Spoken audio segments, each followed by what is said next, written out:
प्रदेश सरकार कृषि विभाग हिमाचल प्रदेश सभी 12 जिलों में सुभाष पालेकर प्राकृतिक खेती को बढ़ावा दे रहा है। प्रदेश में सुभाष पालेकर प्राकृतिक खेती को प्रोत्साहन देने के लिए जोरदार प्रयास चल रहे हैं।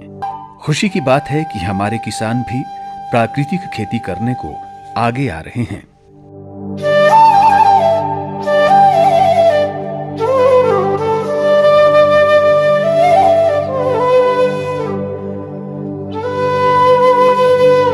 प्राकृतिक खेती से कोई नुकसान नहीं है, जो इसमें कोई खर्च नहीं है और ना ही इसमें कोई पर्यावरण के लिए नुकसान भी नहीं है।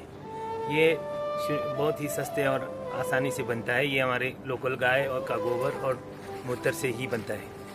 सभी किसान भाइयों से अनुरोध करना चाहता हूँ कि आप भी रासायनिक को छोड़ के प्राकृतिक खेती की ओर आ जाएं और पूर्ण मेरा विश्वास है कि आप लोग भी यह काम करेंगे। राजन दास ने जो सब्जियों की खेती पॉली हाउसों में की है या बाहर खेतों में, ये सुभाष पालेकर प्राकृतिक खेती करके खुश हैं और चाहते हैं कि अन्य किसान भी इसे अपनाएं।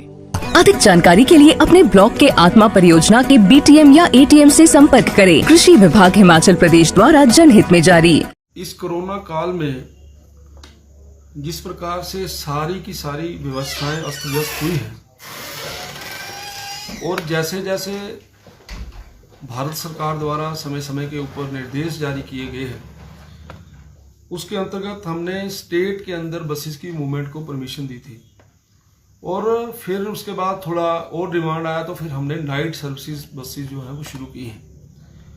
लेकिन उसके साथ साथ हमने ये भी कहा था कैबिनेट में कि जल्दी ही अतिशीघ्र हम इंटरस्टेट रूट्स जो हैं उनको शुरू करेंगे।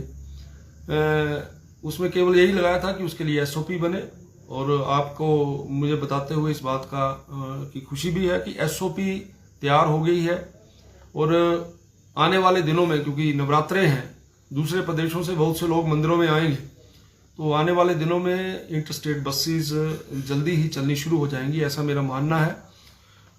और इसमें भी एक विषय ध्यान में लाना चाहता हूं कि जो बसेस इंटरस्टेट बसेस चलती हैं वो नॉन AC और AC है।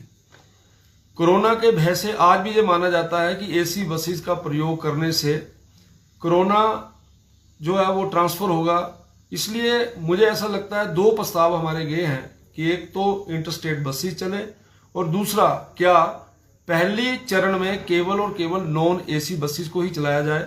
तो इन दोनों बातों के ऊपर विचार चल रहा है। बहुत ही जल्दी इसके ऊपर फैसला होने वाला है और मुझे ऐसा लगता है 1-2 दिन के अंदर अंदर इसमें हम निश्चित तौर पे अंतिम निर्णय पे पहुंचे। कैबिनेट में नहीं जाएगा ये मामला, कैबिनेट ने तो ऑलरेडी डिसाइड कर दिया है। विभाग ने अभी SOP तैयार कर दिया है, मैंने अभी फाइल को क्लियर किया है। माननीय मुख्यमंत्री जी के साथ हम बात करेंगे, बात करने के बाद फिर उसको उनके निर्देश के अनुसार इसको अगली दिशा देंगे। पहली राउंड के अंदर बहुत ज्यादा बसेज नहीं चलाएंगे, हम ये देखेंगे कि उन बसेस की ऑक्यूपेंसी कैसी रहती है।